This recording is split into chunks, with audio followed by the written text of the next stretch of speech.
सहनावतु सहनौ भुनक्तु सह वीर्यं करवावहै तेजस्विनावधीतमस्तु मा विद्विषावहै। ओम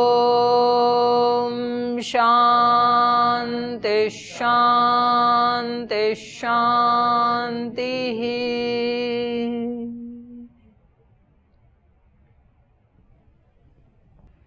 यहाँ श्वेताश्वतर उपनिषद में जीवन की दो रूप में कल्पना की ऋषियों ने।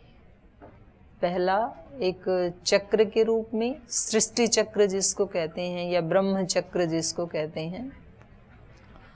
तो चक्र की जिस तरह से बनावट होती है उसमें क्या क्या अरे नेमी खपच्चे, उसके ऊपर जो लेयर्स, तो उस रूप में सृष्टि में क्या क्या है उसके साथ तुलना करते हुए पूरे इस ब्रह्मांड की सृष्टि की चक्र के रूप में कल्पना की। फिर दूसरा एक वेग वाली नदी के रूप में, जो टेढ़ी मेढ़ी वक्र नदी है और बहुत वेग से बह रही है और उसमें भंवर उठ रहे हैं, ऐसी उग्र नदी के रूप में जीवन की कल्पना की ऋषियों ने। तो ये दो कल्पनाएं इन्होंने की। उसके आगे क्या बताएंगे उसको पढ़ेंगे। उससे पहले का आपका कोई प्रश्न हो पीछे के पाठ में से तो उसको पूछ सकते हैं। पहले पीछे के पाठ पे चिंतन किया, कोई प्रश्न है आपका? नदी या चक्र के रूप में? जी ओम दीदी, तो ये जो 8 सिद्धियां हैं, हाँ, इनका प्रभाव हमारे जीवन पे कैसे पड़ता है? फिर हम इसमें अटक जाते हैं सिद्धियों में। जैसे आध्यात्मिक जीवन जीते हैं ना जी, तो एक ये शक्तियां हैं हमारी, तो व्युत्थान काल के लिए तो ये सिद्धियां हैं, योग दर्शन में भी बताया, लेकिन साधना के लिए ये बाधक हैं। जैसे आज मैंने गीता के पाठ में भी बताया कि सत्वगुण सांसारिक दृष्टि से तो उपलब्धि है, सत्वगुण से ही अच्छी चीजें मिलती हैं, लेकिन आत्मा का साक्षात्कार करना है तो सत्वगुण भी बाधक है, क्योंकि गुणातीत होना है हमें। तो ऐसे ही ये जो 8 सिद्धियां हैं, अणिमा लघिमा गरिमा आदि, तो व्युत्थान काल में तो ये हमारी एक पूंजी है। जिस व्यक्ति के पास सिद्धि होती हैं तो वो उससे बहुत लोगों का उपकार भी कर सकता है, सेवा भी कर सकता है और उसका सुयश भी बढ़ता है। लेकिन यदि वो सिद्धि में ही अटक गया, उसके आगे सिद्धि से अतीत नहीं हुआ, तो फिर ये उसके लिए बाधक बन जाएंगी। तो उस रूप में फिर ये मोह बन जाएंगी, मूढ़ता बन जाएंगी। जी, जो इसमें सूत्र दिया ते समाध उपसर्गा व्युत्थान सिद्धिया। हाँ, ते समाध उपसर्गा, समाधि में तो वो बाधक हैं और व्युत्थाने सिद्धया। व्युत्थान काल का जो समाधि से अतिरिक्त समय का जो हमारा जीवन है, जब हम समाधिस्थ नहीं हैं, अर्थात जब हम सांसारिक जीवन जी रहे हैं, तो उस समय तो ये सिद्धि का काम करती हैं, हमारी पूंजी का काम करती हैं। तो इसका लाभ क्या जीवन पर? अगर लाभ तो ये व्यक्ति का सुयश बढ़ेगा। जैसे हनुमान जी के पास सिद्धि थी, सिद्धियां थी, तो जब समुद्र में उसने सुरसा ने मुंह फैलाया, तो वो तो अपने स्वामी की सेवा के लिए गए थे, श्री राम की सेवा के लिए, तो उन्होंने अणिमा सिद्धि का प्रयोग किया। वो छोटे से होकर के उसके मुंह में घुसे और तुरंत वापस निकल आई, नहीं तो वो खा जाती उनको। उसने जैसे मुंह खोला तो उसकी प्रतिज्ञा भी पूरी हो गई और वो बाहर आ गए। और जब वो लंका में गए तो वहां फिर उन्होंने राम और लक्ष्मण को लेकर के, वो पाताल लोक में चला गया था जो असुर, तो उस समय उन्होंने गरिमा का सिद्धि का प्रयोग किया, विराट रूप धारण किया, तो अपने कंधे पे बिठा के ले आए। उनको लग रहा था कि जैसे कंधे के ऊपर कोई 2 फूल बिठा के ले आया हो, ऐसे उनको लग रहा था। तो ये लाभ यही है कि सिद्धियां जो हैं व्युत्थान काल में हमारी एक पूंजी हैं। जैसे धन का क्या लाभ है, किसी के पास धन है तो उससे वो सेवा कर सकता है, खुद की भी कर सकता है, दूसरों की भी कर सकता है। ऐसी ये सिद्धियां होती हैं, तो ये दूसरे लोगों को संताप से छुड़ाती हैं, उनको दुख मुक्त करती हैं। तो साधन है एक तरह से जीवन के उत्कर्ष को दिलाने में हमें, लेकिन उसमें बाधा बनेंगी। जिसको ब्रह्म को जानना है या आत्म साक्षात्कार करना, फिर छोड़ना पड़ेगा सब कुछ। तो यही अध्यात्म का पथ यही है जो आप पढ़ रहे हैं उपनिषद आदि। तो ये अब आपकी नॉलेज को बढ़ाने के लिए तो ये साधन है, सिद्धि है, आपकी ज्ञान होना ही चाहिए। लेकिन यदि आपको अपने स्वरूप में प्रतिष्ठित होना है तो फिर ये ज्ञान भी बाधक बनेगा। तब इससे भी डिटैच होना पड़ेगा आपको, उससे अलग होना पड़ेगा, क्योंकि ज्ञान तो सारा बुद्धि में, चित्त में रहेगा। ये गुण हैं बुद्धि चित्त आदि, और आपको गुणातीत होना पड़ेगा फिर जी। तो पहले पढ़ाई करो, फिर उसको भुलाओ। डबल साधना है ये। तो आप ये नहीं कह सकते कि फिर पढ़ना ही क्यों है, जब पढ़ के भी इसको छोड़ना ही है तो पढ़ना ही क्यों फिर। क्योंकि बिना पढ़े आपको रास्ते का पता नहीं लगेगा। नौका जो है वो नदी को पार करवाती है, लेकिन पार जाने के बाद नौका को भी छोड़ना पड़ता है। जिस घर में आपको प्रवेश करना है उसमें नौका नहीं जा सकती है, नदी के किनारे उसको छोड़ना पड़ेगा। तो जब नौका को छोड़ना ही है तो नौका में बैठना ही क्यों है, नहीं बैठेंगे तो नदी पार नहीं होगी। तो ये सारा जो ज्ञान है ये हमें वहां तक पहुंचाने के लिए है, नदी के उस पार। उसके बाद उसको भी छोड़ना पड़ेगा। इस ज्ञान के द्वारा ही हम अपने आत्म स्वरूप में प्रतिष्ठित हो सकते हैं। अगर ये ज्ञान नहीं है तो फिर तो हम प्रकृति के साथ ही घुल मिल करके रहेंगे। इसलिए ऋते ज्ञानान्य मुक्ति, ज्ञान के बिना मुक्त नहीं हो सकता है। ज्ञान की बड़ी महिमा है। अभ्यास हमारे वो ही होंगे जो हमारा ज्ञान होगा, और फिर उस अभ्यास से हमें ये जो ज्ञान है ये तो उस विज्ञान का छाया मात्र है, रिफ्लेक्शन है ये। जैसे मैं यहाँ पे खड़ी हूँ और पीछे से कोई लाइट आ रही है, तो आप मेरे वस्त्रों को देख करके, मेरे हाथ पैर को देख करके, या मेरे बाल को देख करके, जिस चीज से भी आपको पहचान है, तो उस परछाई को देख करके आप पहचान लेंगे पीछे से ये दीदी खड़ी हैं। तो ये तो परछाई है ये संसार, और ये इंद्रियों के सुख आदि जो है ना, और ये नॉलेज ऋषियों ने जो जाना, उन ऋषियों के उस विज्ञान की, विशेष ज्ञान की ये परछाई है, प्रतिरूप है। ये हूबहू नहीं है। परछाई को देख करके, क्योंकि परछाई भी तो, प्रतिबिंब भी तो बिंब का होता है ना। जब कोई चीज वास्तव में होगी, छाया होगी, तभी तो प्रतिछाया बनेगी। तो इसका जो वास्तविक स्वरूप है इस ज्ञान का, वो हमारे अंदर है, और ये उसका प्रतिरूप है, उसका प्रतिबिंब है, प्रतिछाया है ये। और जो ऋषियों ने अनुभव किया उसका भी ये प्रतिबिंब है, उसकी प्रतिछाया है ये। तो छाया को पकड़ करके वास्तविक व्यक्ति तक पहुंचा जा सकता है, वास्तविक ज्ञान तक, विज्ञान तक पहुंचा जा सकता है। तो ये जरूरी है, इतना प्रतिछाया को जानना भी जरूरी है। इसके बिना हम वहां तक नहीं पहुंच सकते हैं, विज्ञान तक नहीं पहुंच सकते हैं। और कोई प्रश्न? जी ओम दीदी जी, कल बता रहे थे अष्टक जी। धर्म, अष्टक बता रही थी, वो क्या है? 8 का ग्रुप, तो कैसे 6 अष्टक जी, तो कैसे समझे क्या क्या ग्रुप को? 6 बताए थे ना, धर्म का अष्टक, 6 अष्टक, अच्छा वही वो धातु का अष्टक, 8 धातुएं होती हैं। अशुभ का अष्टक, धर्म का अष्टक, मद का अष्टक, तो ये बताए थे ना। मद के अष्टक में तन का मद, धन का मद, जन का मद, बल का मद, ज्ञान का मद, बुद्धि का मद, कुल का मद, जाति का मद, ये आते हैं ना सारे जी। चलो अब आगे चलते हैं। 2 रूपों में ऋषि ने कल्पना की, नदी के रूप में और ब्रह्म चक्र के रूप में, सृष्टि चक्र के रूप में। अब कह रहे हैं, आप भी इसको साथ साथ पढ़ सकते हैं, मेरे साथ साथ पढ़ लो। उद्गीतमेतत् परमं तु ब्रह्म तस्मिंस्त्रयं सुप्रतिष्ठाक्षरं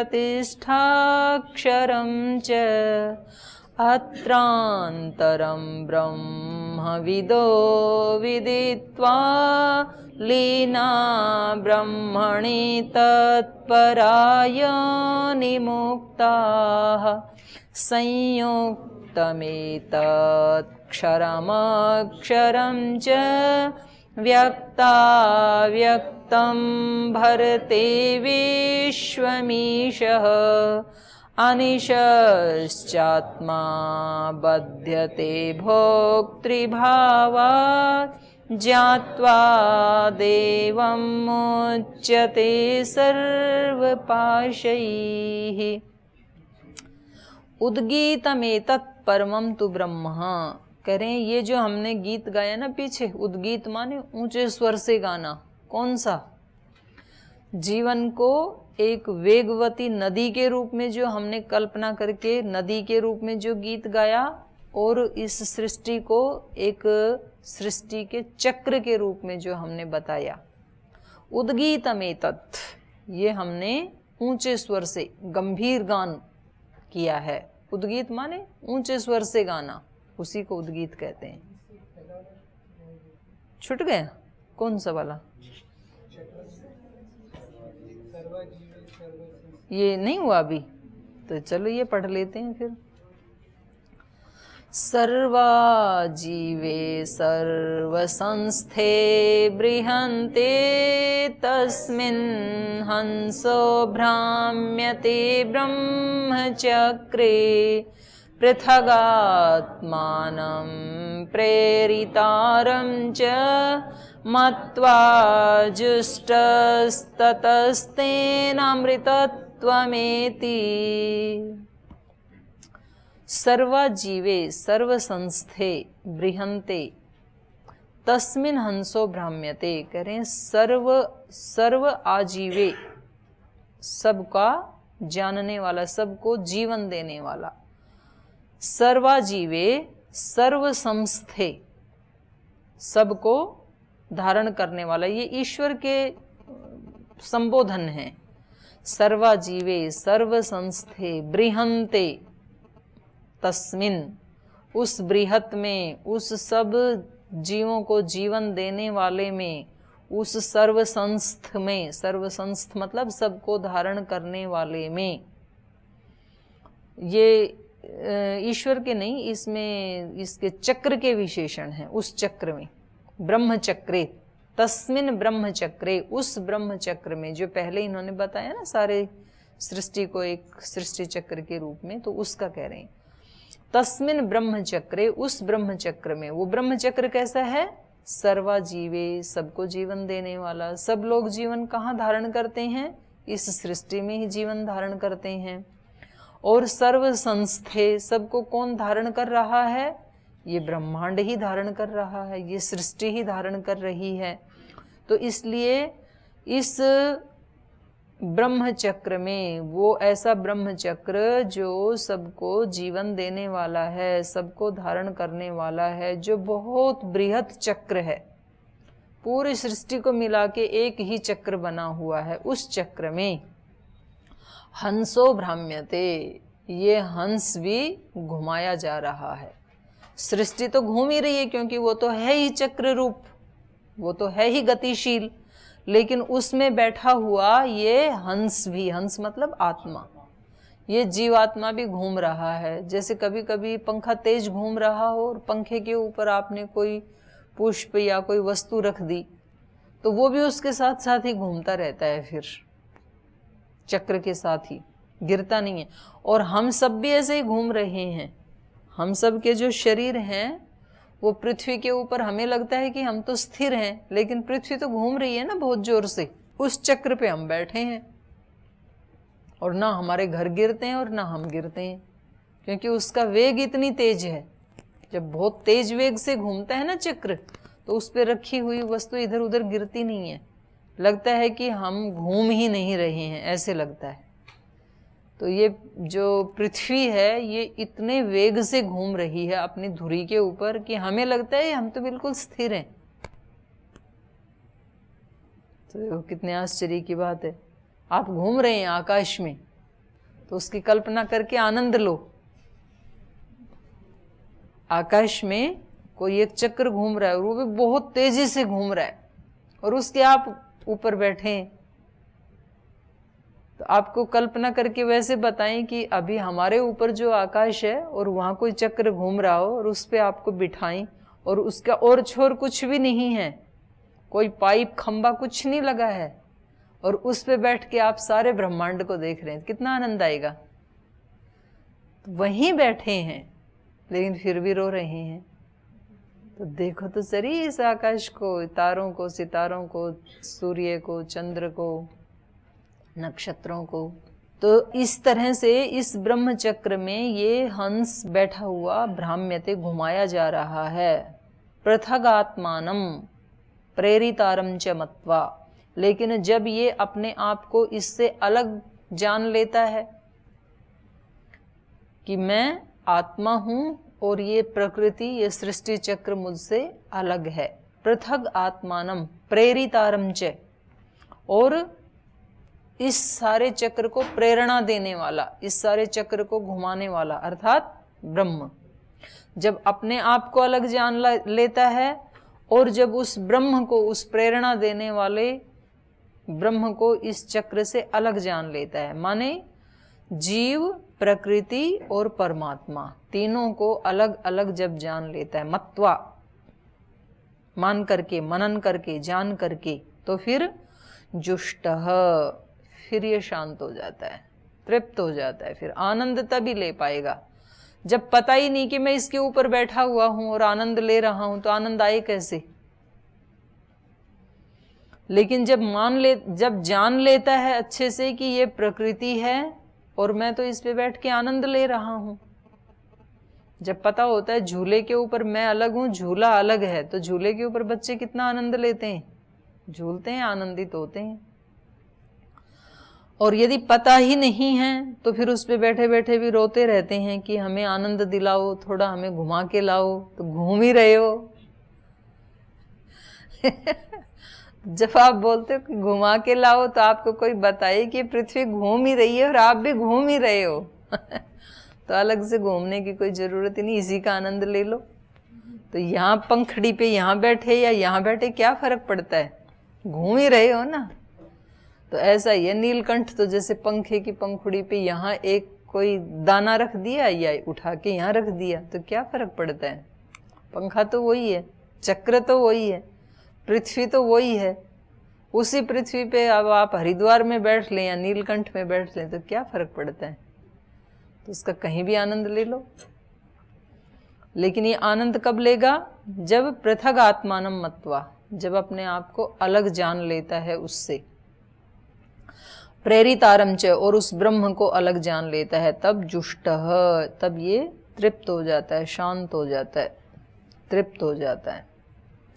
ततः तेन अमृतत्वम एति, ततः उसके बाद जब ये जान लेता है, तीनों को अलग अलग महसूस कर लेता है, अनुभव कर लेता है, अनुभूति में आ जाते हैं कि एक तो मैं हूँ जो शरीर से भी अलग हूँ, इंद्रियों से अलग हूँ और मेरे अंदर कोई लिप्तता नहीं आती है, और जैसा मैं अपने आप को अपने विचार के द्वारा, अपने भाव के द्वारा अपने को जैसा मान लेता हूँ वैसा बन जाता हूँ।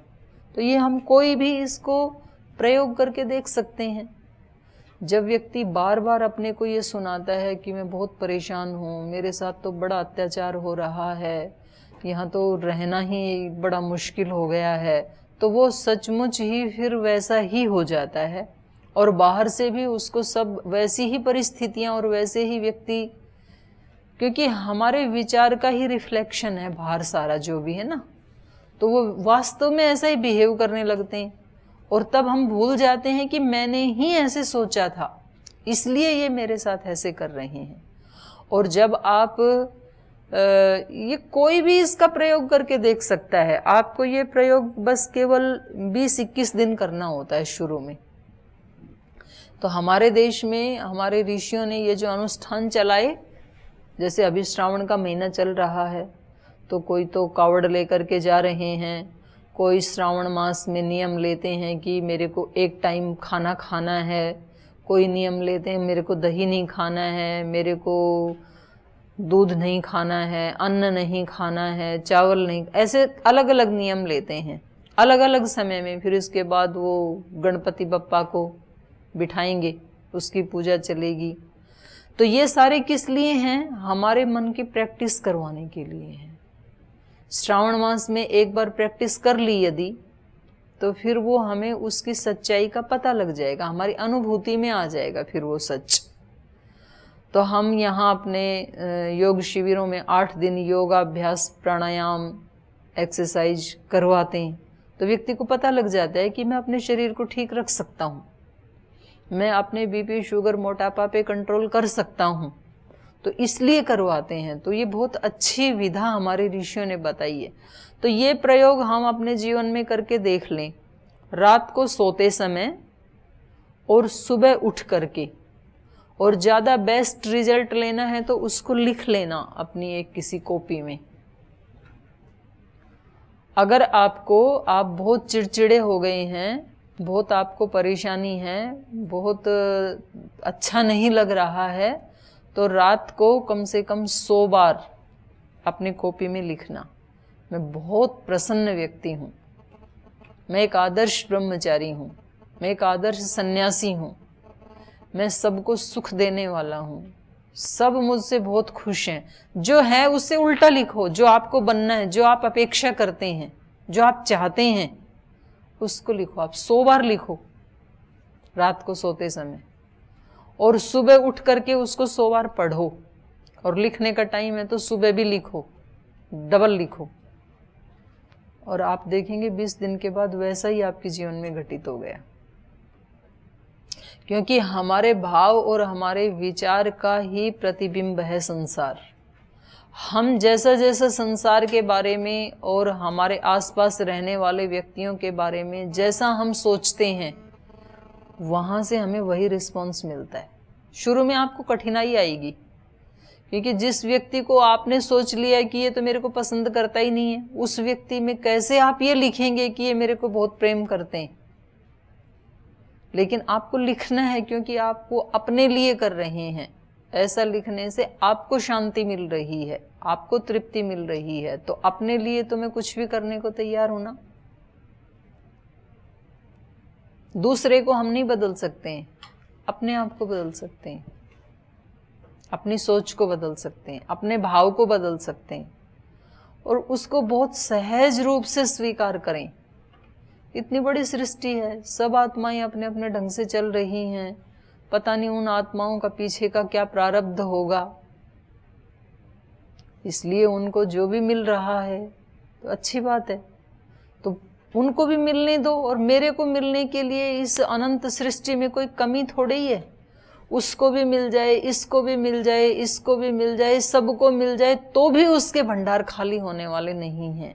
उसके पास तो अनंत है, तो मेरे लिए कोई समाप्त थोड़े ही हुआ है, तो मुझे भी मिलेगा। तो ऐसे सोच करके हम तृप्त रहें। तो इसी को अलग अलग भाषा में कहते हैं कि प्रतिस्पर्धा नहीं, आत्मस्पर्धा। किसी के साथ क्या स्पर्धा है, लेकिन ये निश्चित है कि मेरे को भी जरूर किसी न किसी विशेष प्रयोजन के लिए बनाया है ईश्वर ने। अगर कोई प्रयोजन नहीं होता तो मुझे बनाने की क्या जरूरत थी। और जिस विशेष व्यक्ति को उसने बनाया है, उसी ने मेरे को बनाया है, उसी ब्रह्म ने। तो उसकी बनाई हुई कोई भी वस्तु अविशेष नहीं हो सकती है, सामान्य नहीं हो सकती। मैं भी उसकी कृति हूं, मैं भी विशेष हूं। और दूसरे व्यक्ति जिनको मैं अपने से निम्न मान रहा हूं, वो भी उसी की कृति है, इसलिए वो भी स्पेशल है। तो ना किसी को अपने से छोटा मानना, निकृष्ट मानना, और ना कभी किसी को अपने से बहुत हाईलाइट करके उसको बड़ा मानना। सब ब्रह्म की ही कृति हैं, उसी ने बनाई है सबको, और सबको एक विशेष कोई चीज दे करके बनाई है। सब में कोई एक ना एक स्पेशलिटी है, मुझ में भी है। तो ऐसा व्यक्ति जब अभ्यास करता है तो फिर उसके लिए सृष्टि ऐसी ही हो जाती है, और फिर उसको पता लग जाता है कि जैसा मैंने सोचा वैसी ये सृष्टि मेरे लिए रिफ्लेक्ट हो रही है। तो इसका मतलब मैं अलग हूं, सृष्टि अलग है, क्योंकि ये तो मेरे विचार का परिणाम है, ये तो मेरे भाव का परिणाम है। तो ये अलग है, इसमें परिवर्तन हो रहा है, मुझ में नहीं हो रहा है। मैं अपरिवर्तनशील हूं, ये परिवर्तनशील है। तो ऐसे जब हम थोड़े थोड़े छोटे छोटे अनुभव करके अपने आप को डिटैच करते जाते हैं, उतने उतनी हमारी आंतरिक यात्रा में प्रवेश होता चला जाता है। और एक बार जिसको प्रवेश करना आ गया, फिर वो किसी के काबू में नहीं आता है। संसार की कोई बाधा, कोई प्रतिकूलता, ऋषियों की चमड़ी को चिमटे से उतारा गया, उनके अंगों को काटा गया, लेकिन वो वश में नहीं आई। बोले काट लो, जिसको तुम काट रहे हो ये काटने योग्य ही है, जिसको तुम जला रहे हो ये जलने ही वाला है, जिसको तुम मार रहे हो ये मरने ही वाला है, मरण धर्मा है, ये मरणशील है। लेकिन मुझे नहीं काट सकते आप, मुझे नहीं मार सकते, मुझे परेशान नहीं कर सकते। जिसको परेशान कर रहे हो वो परेशान होने के स्वभाव वाला है, उसको कर सकते हो तुम। तो ये प्रवेश हम खुद ही थोड़ी थोड़ी रोजाना साधना करें, ईमानदारी से, सच्चाई। इसमें सत्य सबसे ज्यादा अपेक्षित होता है आध्यात्मिक मार्ग में, सत्य और पवित्रता, ईमानदारी। अगर कोई अपने साथ ही चीटिंग करता है तब तो कहीं कभी भी नहीं पहुंच पाएगा। सच्चा होना तो बहुत जरूरी है। सामर्थ्य कम ज्यादा हो तो चलेगा, कोई दिक्कत नहीं है, नो प्रॉब्लम। ईश्वर हमारा अपना है, मेरा पिता है, मेरी माँ है, तो अपने माता पिता से कोई दिक्कत नहीं है। उसको अपने सब बच्चे अत्यंत प्रिय होते हैं, माँ को, पिता को। वो कोई ऐसे थोड़ी है कि उसके लिए मेरे को अलग से कोई साज सज्जा करनी पड़ेगी, अलग से मेरे को संस्कृत पढ़नी पड़ेगी, अलग से भाषाएं सीखनी पड़ेंगी। नहीं, मैं जैसा भी हूँ उसका हूँ, वो मेरा है। तो इतना ज़्यादा विश्वास करते करते फिर एक दिन उसका पता लग जाता है, फिर एक दिन उसकी अनुभूति हो जाती है। अनुभूति होने से पहले उसकी पूर्वानुभूति होने लगती है। जैसे सूरज के निकलने से पहले उषा आ जाती है ना, एक लालिमा छा जाती है आकाश में, तो पता लगता है कि अब तो सूर्योदय होने ही वाला है। तो ऐसे साधक को अपने स्वरूप की या ब्रह्म के स्वरूप की अनुभूति से पहले अपने जीवन में कुछ ऐसे उसको संतुष्टि महसूस होती है, उसको एक दृढ़ विश्वास जम जाता है आत्मा में, एक बल आ जाता है आत्मा में, एक निर्भयता आ जाती है। तो ये सारे लक्षण हैं उषा काल के, और इससे फिर वो बढ़ता चला जाता है उस फेथ को लेकर के, उस विश्वास को लेकर के।